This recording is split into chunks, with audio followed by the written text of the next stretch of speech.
Bueno, Mirla, vos ibas a hacer algún comentario antes cuando di el ejemplo de Caperucita Roja, eh, y decías que bueno, que no siempre es literatura infantil. ¿A qué te referías con eso? Porque genéricamente el cuento de Caperucita Roja no estaba destinado para niños.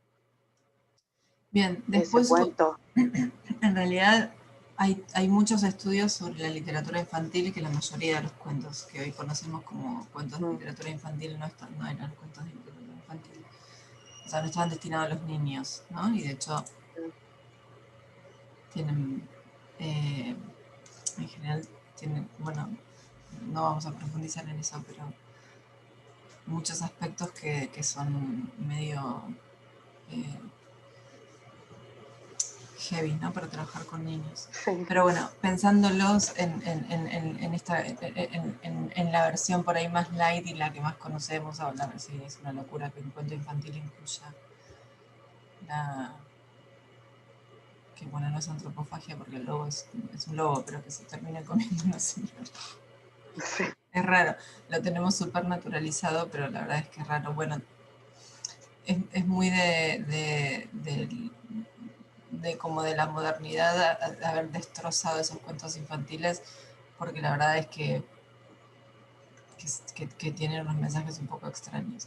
Pero, pero bueno, en esta misma línea de pensar en los denunciadores y el enunciatario, sobre todo en el caso de los cuentos infantiles, en el enunciatario, a mí me parece, por ejemplo, muy maravilloso lo que se ha hecho pensando en el cine, ¿no? Con las nuevas películas estas de, bueno, yo me quedé en la época de Shrek, eh, que como, o sea, el niño va al cine acompañado por algún adulto, ¿no? Entonces, como en las nuevas películas para niños, para niñes, entre comillas, aparecen un montón de referencias y un montón de guiños a los adultos, ¿sabes? No sé, uno ve Shrek y está bien y los niños se ríen y se divierten y hay un montón de cosas que entienden, pero hay un montón de guiños que no son para los niños. Y ahí me parece que gran parte del éxito que tuvieron esas películas tiene que ver con que se avivaron, digamos, hicieron un enunciatario, hicieron un producto para un enunciatario más masivo, ¿sí? Sí, sí, es una, qué sé yo, Shrek es una película infantil, pero en realidad uno ve Shrek y hay un montón de chistes que los pibes no entienden. Entonces, me parece que, bueno, de hecho muchos adultos han ido a ver Shrek sin niños también, porque termina siendo divertido. Entonces hicieron como le encontraron la vuelta para lograr un producto infantil que incluyera en su enunciatorio también a los adultos, ¿no? Bueno, pues me parece que fue una cuestión de entender y conocer el mercado. Los chicos no van solos al cine. Pero A bueno. mí, profe, me llamó la atención las cuestiones, muchas cuestiones de género habla en Shrek. Y bueno, y cada vez van a aparecer más en la literatura y en el cine infantil, en las series, cada vez van a aparecer más. Eh, y cada vez van a aparecer más en todos lados. Ahora de pronto, hace 5 años, el otro día estaba mirando no sé qué publicidad en la tele, no, hubo varias juntas y yo dije, Dios, hace 5 años uno de los temas que trabajábamos en Semio era cómo todos los productos de limpieza, o sea, no había ninguna publicidad en la tele en la que para un producto de limpieza apareciera un hombre limpiando, ni una. Y ahora de pronto solo limpian los hombres en las publicidades. O sea, se les fue un poco la mano, ¿no? No, o sea, si viene el ejemplo del extraterrestre que pongo en todas las clases, si viene un extraterrestre hoy y mira la tele, va a pensar que los únicos que limpian las casas son los hombres, ¿no? Porque en todas las publicidades aparecen hombres limpiando o hombres cuidando a niños, niñas. Bueno, es exactamente lo mismo, sí, tiene que ver con las publicidades, cómo estaban creando, es una cosa, digamos, que se retroalimenta, ¿no? La sociedad que tenemos hace que la publicidad sea la que es, y la publicidad sostiene el status quo, la sociedad sostiene ciertos valores, ciertas costumbres, ciertas prácticas, ¿no? Entonces, hasta hace 5 años, un poquito menos también, hasta hace 3 años también, las únicas que lavaban ropa, las únicas que limpiaban el baño, las únicas que limpiaban la cocina, las únicas que usaban productos limpios, eran siempre mujeres. Ahora de pronto, las únicas que compraban pañales y cambiaban pañales. Ahora de pronto aparece la figura del hombre haciendo todas esas cosas. ¿Sí? Entonces, bueno, obviamente que lo veo como algo positivo, ¿no? Pero digo, de pronto irnos al otro extremo tampoco está bueno. Eh, pero sobre la construcción del enunciador, hace 3 o hace 5 años, claramente, o la construcción del enunciatario en este caso, mejor dicho, ¿no? Claramente cualquiera podía ver la publicidad, pero la publicidad hasta a la única que le interesaba que los pibes tuvieran las medias blancas eran a las mujeres, ¿sí? Entonces, la publicidad estaba concretamente dirigida a las mujeres, porque eran las mujeres que las que lavaban y a las que les interesaba que sus hijos tuvieran las medias blancas. Ahora eso, bueno, se está abriendo un poco en la sociedad en principio y la publicidad como que trata de ir para el mismo lado. Igual la publicidad en ese sentido es bastante Engañoso. sí, engañosa, sobre todo porque muchas veces hay mensajes contradictorios, ¿no? En la misma publicidad, la publicidad que sigue por ahí es de la misma empresa y es absolutamente contradictorio. ¿No? Pero bueno, todo esto tiene que ver con la construcción de los enunciadores y la construcción de los enunciatarios. ¿Sí? Esa publicidad, obviamente una publicidad detergente la podía ver cualquier persona, pero cualquier persona que la veía tenía muy claro que estaba dirigida a la mujer la publicidad y que era la mujer la que lavaba los platos, ¿no? Bien. Bueno, eso entonces sobre enunciador y enunciatario, eso también entonces es lo que nos va a separar de la situación real de comunicación, en donde hay sujetos, personas de carne y hueso que están en el mundo, ¿sí? Y que van construyendo situaciones de enunciación, enunciadores y enunciatarios distintos de acuerdo a la situación en la que se encuentran, ¿sí? Yo uso una comparación que es bastante poco académica, pero a mí me parece muy clara para entender esta idea de la construcción del enunciador, siempre pensando que, yo, por ejemplo, para dar la clase construyo un tipo de enunciador. Para dar esta clase en esta universidad construyo un enunciador. Para dar una clase de otra materia en otra universidad, en otro lado, construyo un enunciador distinto. También depende de si los alumnos son más jóvenes, si los alumnos son más grandes. Depende de un montón de cosas, pero siempre soy la misma persona, ¿sí? Entonces, me parece que es muy claro entender esta idea pensando en la ropa, ¿no? En cómo nos vestimos. Nos vestimos de la misma manera si vamos a una fiesta re top, que si nos quedamos en casa un domingo mirando la tele, un domingo de lluvia, y no, definitivamente no. A la fiesta vamos a ir, qué sé yo, elegantes, cada uno verá qué significa eso de la elegancia para cada uno, pero si nos quedamos un domingo en casa mirando la tele, vamos a estar de yoguineta y pantuflas, ¿sí? Somos siempre la misma persona, nos vamos a vestir de acuerdo a la situación en la que nos encontremos. ¿Qué pasa si yo voy a la fiesta elegante y top en yoguineta pantuflas? Va a pasar algo, ¿sí? Puede pasar que me sienta recontra incómoda, me dejen pasar o me sienta recontra incómoda y todo el mundo me mire, puede ser que no me importa que me mire, yo me la banco porque me visto como quiero, puede ser que no me la banque y me vaya, puede ser que no me dejen entrar, ¿sí? ¿Y por qué hago esta...? Y bueno, y por otro lado, ¿quién se quedaría en su casa un domingo a la tarde, lluvia, mirando la tele? No sé, qué sé yo, un saco y corbata, un vestido con tajo, medias y tacones. No tendría ningún sentido, sería creo que incómodo, ¿no? Entonces, pensando en esta cosa de si voy a una fiesta en yoguineta, capaz que no me dejan entrar, eso me parece una ridícula el ejemplo, pero yo creo que no lo es, porque digo, uno puede decir yo a una fiesta voy como quiero, claro, sí, pero después tenemos que pensar cuáles son las reglas. Y de acá paso directamente entonces a nosotros como enunciadores y los distintos ámbitos en los que utilizamos la lengua. Yo puedo hablar como quiero, por supuesto, puedo hablar como quiero. Y puedo escribir como quiero. Pero hay instituciones que tienen reglas muy estrictas, por ejemplo en la universidad. ¿Sí? Entonces yo no les voy a decir nunca a ustedes escriben bien, ustedes escriben mal. Ustedes escriben, han aprendido a hablar y escribir. y seguramente se comunican bien con todo el mundo, no han tenido ningún problema. Ahora, por ahí puede pasar que las prácticas discursivas que tienen hasta ahora no son las que la universidad acepta, ¿sí? El ámbito académico en ese sentido es muy estricto, ¿sí? Entonces yo puedo mensajearme por WhatsApp con mis amigos y usar, no sé, hacerlo como quiero, no importa, mientras me entienda el otro y quedamos en algo y lo logramos, perfecto. Ahora, no puedo ir con joguineta a la fiesta, no puedo usar la misma forma que yo uso para escribir en WhatsApp que para contestar un parcial, ¿sí? Porque esto que les decía antes, puede ser que a la fiesta no me dejen entrar y en la universidad, con la misma forma en la que yo escribo por WhatsApp, no me van a dejar entrar. ¿Sí? No voy a pasar, voy a encontrar un límite. Porque tienen reglas muy estrictas. Entonces, no es que uno escriba mal o escriba bien, esa cosa de la gente que los jóvenes escriben mal, los jóvenes escriben bien. Nadie escribe bien o escribe mal a priori. Ahora, si vamos a hablar como hablamos por WhatsApp en la universidad, y si ahí vamos a tener problemas, puede ser que nos dejen afuera. Digo, eh, voy a tener problemas, ¿sí? De la misma manera que si yo me pongo a escribir por WhatsApp, como, no sé, con un nivel de formalidad absoluta y escribo todas las palabras completas y escribo con puntos y comas y todas esas cuestiones, nadie escribe así en WhatsApp.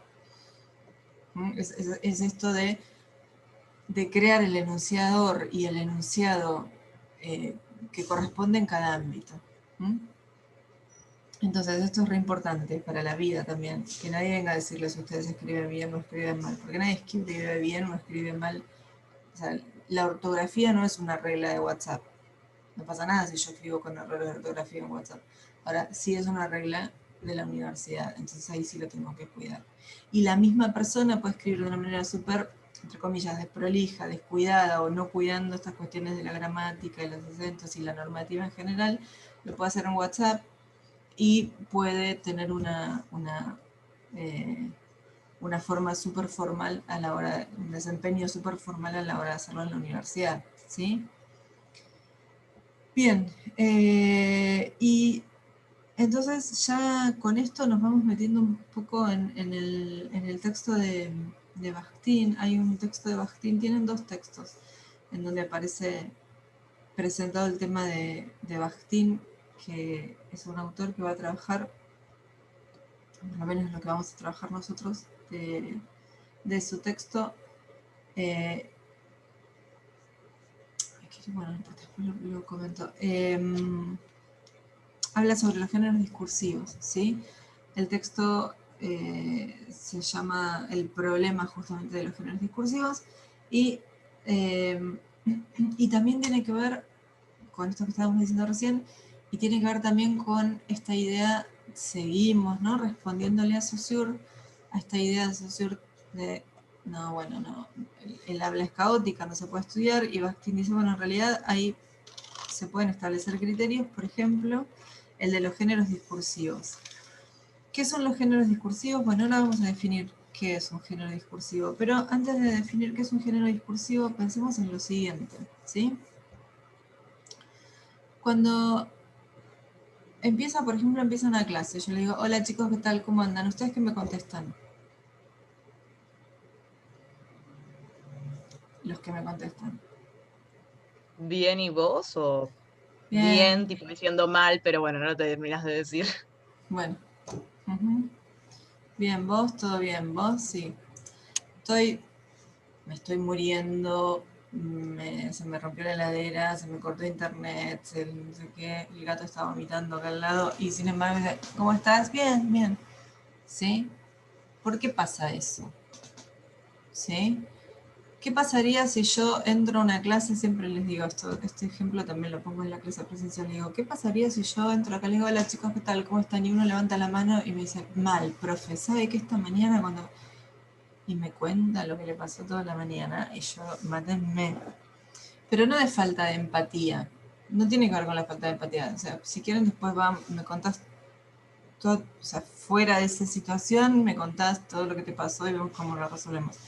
En el momento en el que yo entro a una clase y le pregunto al grupo, che, ¿cómo andan? ¿Todo bien? Lo único que quiero que me contesten es sí, todo bien. ¿Qué tal? Bien. ¿Vieron que a veces incluso uno dice, hola, bien, gracias? Te contestan así, como que te contestan antes de que vos preguntes, ¿no? Hola, bien, bien, ¿vos? Pero yo no te pregunté cómo estabas. Sin embargo, el otro contesta bien. ¿Nunca les pasó eso? Sí, un montón de... Eh, hace poco yo le dije a alguien, no, gracias a vos. Y no me había dicho gracias. Y yo le contesté, no, gracias a vos. Y la otra persona no me había dicho gracias a mí. O sea, pero yo ya asumía que me tendría que haber dicho gracias. Y yo le contesté, no, gracias a vos antes que me agradecieran. Bueno, esto, o sea, fíjense, ¿no? Que, es como si estuviéramos configurados sobre cómo tenemos que saludar, ¿sí? A nadie se le ocurriría. Imagínense un día como la cantidad de veces que uno desde que se levanta hasta que se va a dormir va atravesando distintas situaciones en las que, hola, ¿qué tal? ¿Cómo estás? Bien. Hola, ¿qué tal? ¿Cómo estás? Bien. Hola, ¿qué tal? ¿Cómo estás? Imagínense si en cada una de esas alguien le dice mal y nos para a contarnos la historia de la vida. O sea, nos llegamos al mediodía. Bien.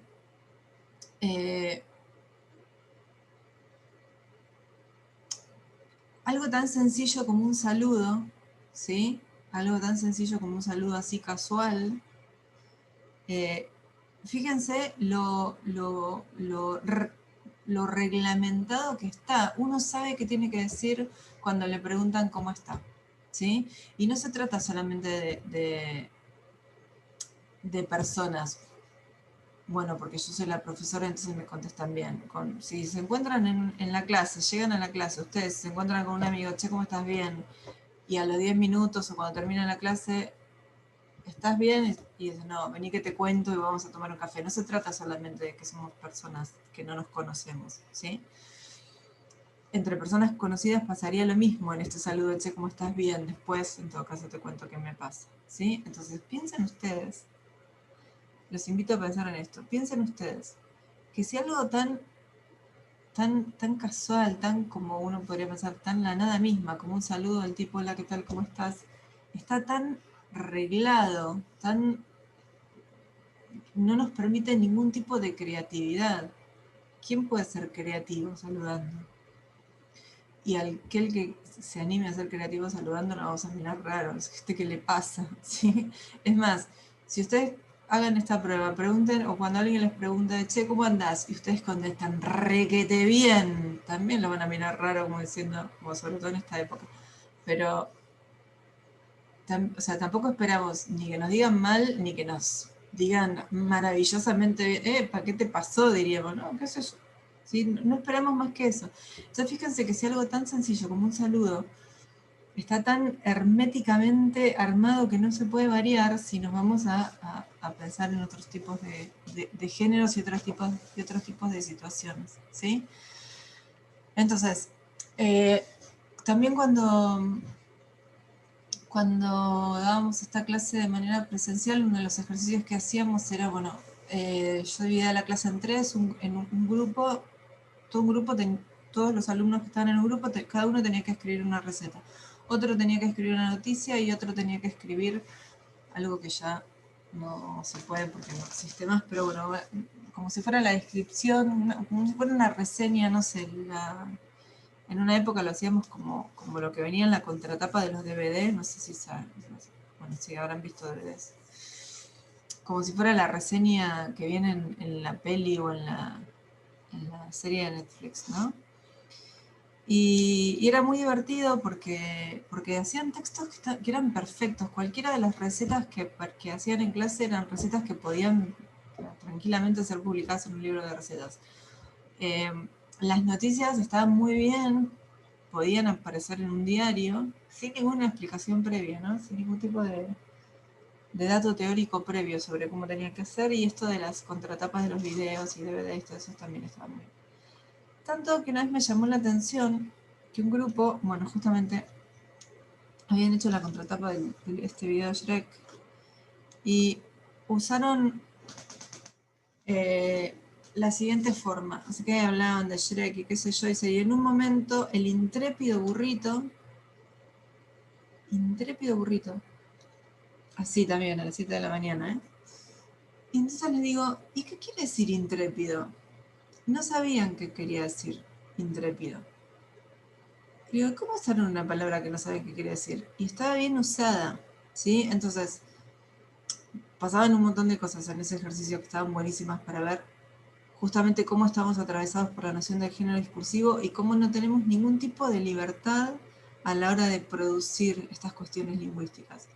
Tanto estamos atravesados que hasta podemos utilizar palabras que no sabemos qué quieren decir y las usamos bien, seguramente porque la habrán leído 1000 veces en textos parecidos y entonces ya la incorporaron de esa manera. No sabían qué quería decir, pero la usaron bien.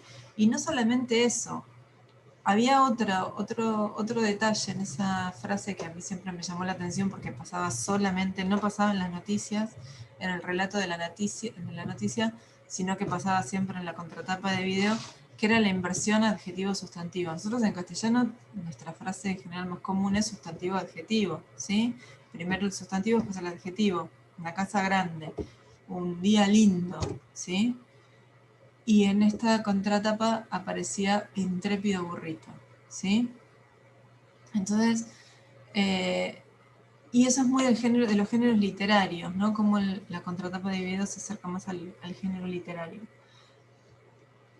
Entonces, el punto era, alumnos más o menos de la misma edad, de la misma comisión, con las mismas herramientas, unos tuvieron que escribir una receta, lo hacían perfecto, otros tenían que escribir, no sabían por qué, después les decía, bueno, ¿por qué usaste el infinitivo? Y porque las recetas son así, sí, claro, porque las recetas son así, porque tengo la noción del género, aunque no puedo explicar por qué. ¿Por qué la noticia dijiste de esta manera? ¿Por qué pusiste intrépido burrito? Ni siquiera sabían qué quería decir intrépido. Bueno, por ahí no podían explicar por qué, pero tenían el conocimiento del género. Conocimiento del género, ¿qué hace? Por ejemplo, que en las recetas yo no pueda dar una orden diciendo cortá la cebolla. Cortá la cebolla, cortá vos, te puede decir el otro. Una receta es una instrucción es una orden. Y sin embargo no lo doy en un imperativo así poco amigable. Voy a tratar de suavizar esa orden. ¿Y cómo la suavizo? Por ejemplo, con el infinitivo, cortar la cebolla, porque si le digo cortar la cebolla queda bastante poco simpático, ¿no? Entonces, todas estas cuestiones las sabían, y sobre todo sabían que cómo se hacía una receta, cómo se escribía una noticia, cómo se escribía una contratapa de video, y si hubiéramos hecho cualquier otro ejercicio también lo hubieran sabido hacer, de géneros por ahí más comunes, ¿no? Cotidianos. Entonces, volviendo a Saussure, a esta idea de Saussure que decía, no, cuando usamos la lengua, cuando hablamos, cuando usamos la lengua, todo es muy caótico, cada uno habla como, ¿se acuerdan esto de la lengua es individual, es heterogénea? Y estos le van a decir, ¿individual? ¿Te parece que es individual? Todos hablamos igual. Todos, cuando hacemos uso de la lengua, lo hacemos de la misma manera. Todos saludamos igual, todos escribimos igual en la receta, todos hacemos igual digamos, hay muy poca creatividad. No hay espacio para eso es un bajón, ¿no? Si uno quiere pensar de un lugar más. Si ustedes pensaban que cuando hablaban decían lo que querían, como querían. Y la verdad es que no. ¿Sí? Aparece entonces el concepto de género discursivo. Que voy a compartir la pantalla porque tengo acá la definición. Aparece también en la bibliografía, pero quiero que vean los puntos que a mí me parecen más importantes de la definición.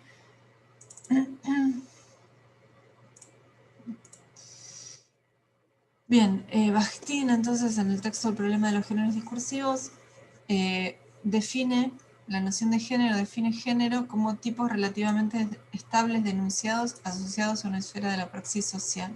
¿Sí? Bien, tipos relativamente estables de enunciados. Acá tenemos entonces que trabajar un poco con el concepto de enunciado y ahora vamos a trabajar qué es un enunciado.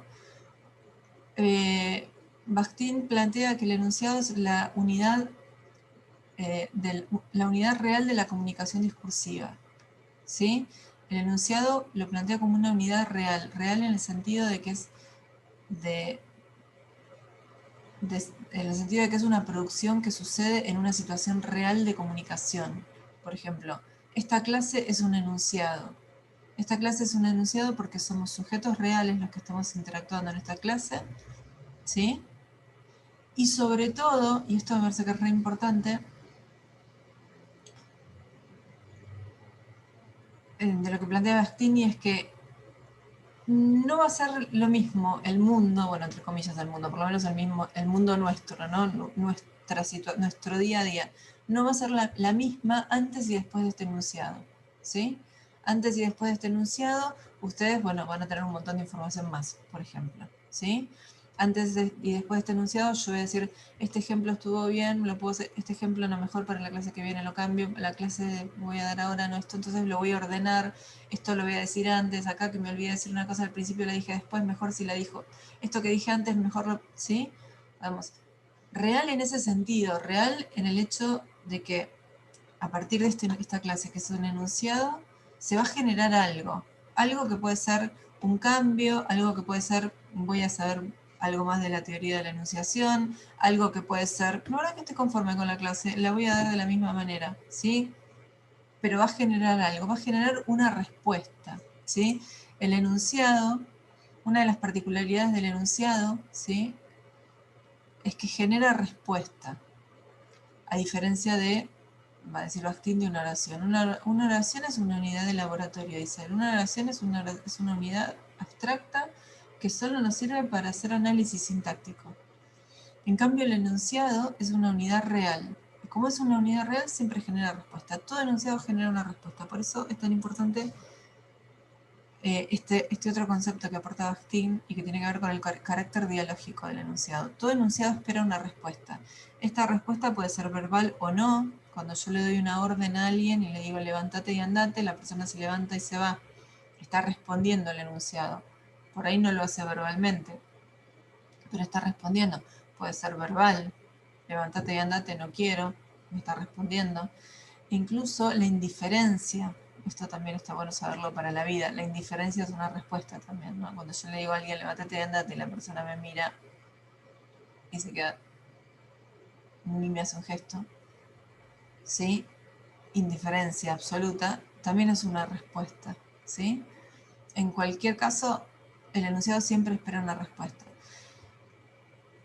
Y lo estoy planteando yo ahora así de esta manera, realmente como respuesta, pero cuando Bakhtin habla del carácter dialógico y del enunciado que espera una respuesta, no se refiere solamente a una respuesta de tipo diálogo, levantate, me decís la hora, sí, son las 8:10.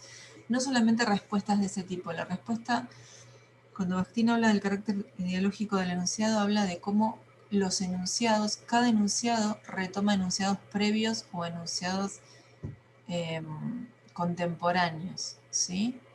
De hecho, esta clase es una respuesta que, o es una respuesta en qué sentido.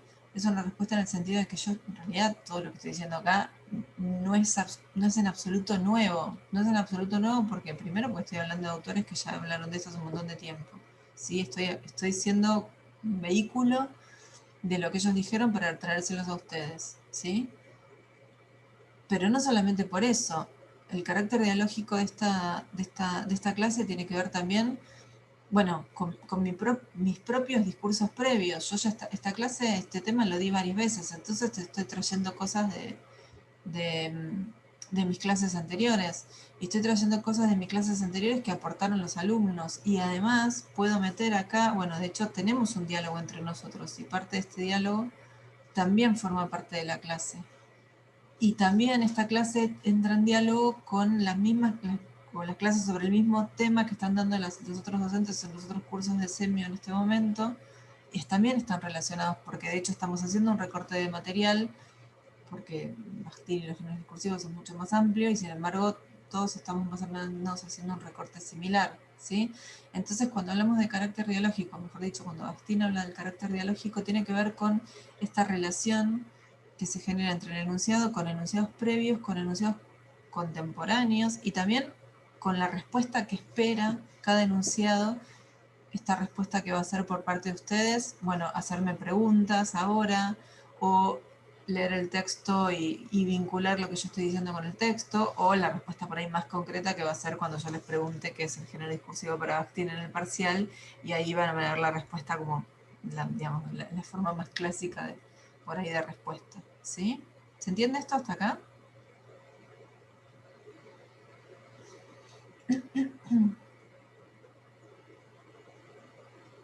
Sí. Sí, profe. Bien. Entonces, enunciado, ¿sí? Enunciado es un concepto y una categoría que vamos a usar bastante. Dice, tipos relativamente estables de enunciados. ¿A qué se refiere con estable? Se refiere a que todo enunciado tiene un tema, una estructura y un estilo. ¿Sí? Cada enunciado tiene un tema, una estructura y un estilo. ¿Sí? Recién yo les puse el ejemplo de la receta. Vuelvo al ejemplo de la receta de cocina porque es un clásico para explicar estas cuestiones.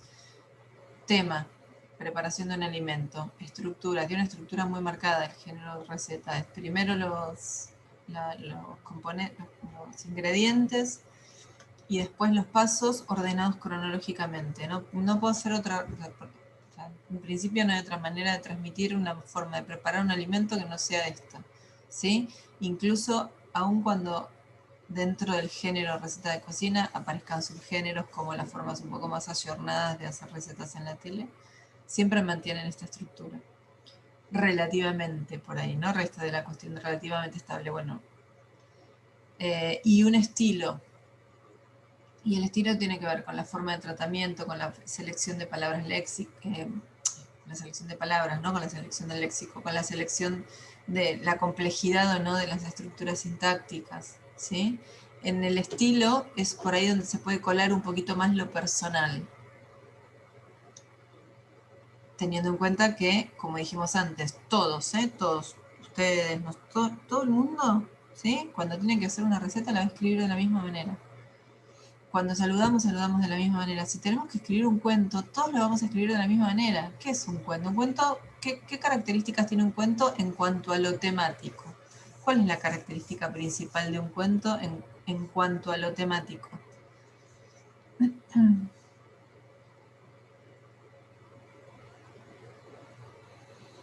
Les estoy preguntando, ¿no? ¿Cómo es un tema de un cuento? Tiene una introducción, un desarrollo y una conclusión. ¿Te parece que eso es tema o sería más la estructura? Ese es complicado. ¿Que Pero tiene sí que sería tener más un la estructura. problema?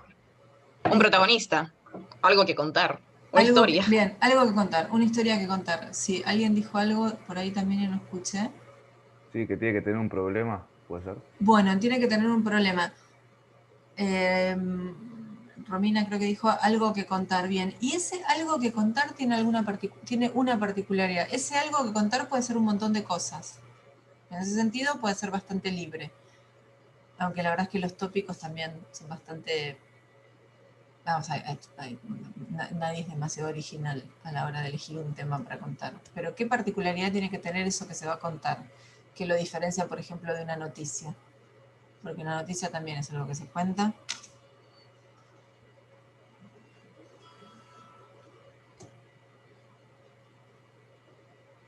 Es lo que le pasa al personaje, Mm. lo que Y, vivencia sí, el personaje. y una noticia también es lo que le pasa a alguien. ¿Qué particularidad tiene un cuento? La forma en la que está contada para llamar la atención.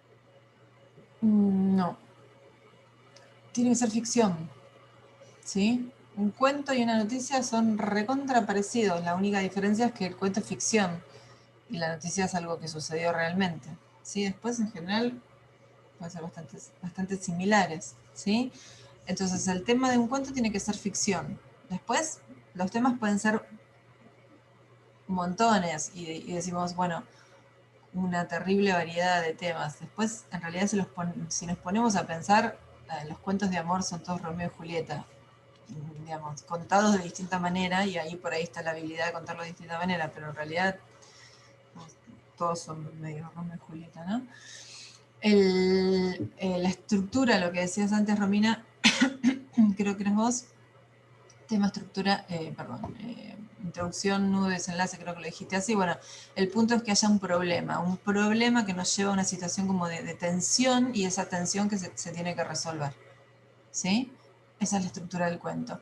Y después aparece el estilo, y el estilo ahí tiene que ver con la forma en la que vamos a contar esa historia. Entonces, en la forma en la que vamos a contar esa historia tenemos a los que son buenos cuentistas y a los cuentistas que, bueno, que quedan por ahí en el olvido. En el estilo es El donde por ahí se... famoso, ¿Cómo? profe, el famoso había una vez, por lo general, Sí, comienzan así, había una vez. comienzan ujú, sí, sobre todo los cuentos infantiles, ¿no?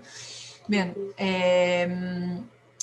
y, y bueno, y en el estilo entonces es donde se puede colar un poquito más lo personal, pero si no, después Cortázar y yo somos iguales escribiendo cuentos, ¿sí? Después está el talento, y el talento es donde se puede colar justamente por el estilo. Pero después los cuentos son todos iguales, de la misma manera que son todos iguales las noticias, y de la misma manera que son todos iguales las recetas, y de la misma manera que son todos iguales las cartas, los mails, los mensajes de WhatsApp, y todos los géneros son iguales, ¿sí? En el estilo, algunos, sobre todo los géneros, ahora vamos a ver qué son los géneros secundarios, en el estilo dan más espacio a la creatividad o al estilo personal, pero después está todo como muy ordenado, muy homogeneizado, muy nada individual. Todos hacemos las cosas de la misma manera, ¿sí? Y entonces, volvemos a la definición. Tipos relativamente estables de enunciados. Estables en el sentido de que todos los textos que pertenecen al mismo género, es decir, todas las recetas, todos los cuentos, todas las novelas, todas las respuestas de parcial, todas las tesis de doctorado, todos los saludos, todas las conversaciones de ascensor, comparten características similares en tema, estructura y estilo. A eso nos referimos con lo de la estabilidad. Y que están asociados a una esfera de la praxis social, quiere decir que surgen estos géneros en el uso, en las prácticas del hombre en sociedad, ¿sí? Entonces, ¿por qué existen las recetas de cocina? Y existen las recetas de cocina porque en algún momento alguien necesitó explicarle a otra persona cómo hacer la chocotorta. Y entonces ahí surgió, ¿sí? ¿Cómo surgieron? No sé, piensen, bueno, en la poesía, en los juglares, en la tradición oral. Muchas de esas cosas surgieron con la necesidad, la rima, la necesidad de escribir en rima, surgieron muchas veces por la necesidad justamente de tener una estrategia para memorizar, y la rima ayudaba a la memorización, ¿sí? Bueno, todas estas cuestiones, una de las cosas que va a decir Bakhtin es, ¿puedo hacer un listado de géneros discursivos? ¿Puedo decir cuántos son los géneros discursivos que existen? Y hacer una lista no, es imposible. Sería como listar todas las prácticas del hombre en sociedad.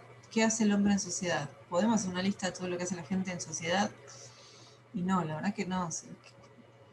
Además no tendría demasiado sentido, ¿sí? Y además van cambiando, porque las prácticas no eran las mismas hace 500 años que ahora. Piensen, ¿se les ocurre algún género discursivo que antes existía, que en los últimos años haya desaparecido?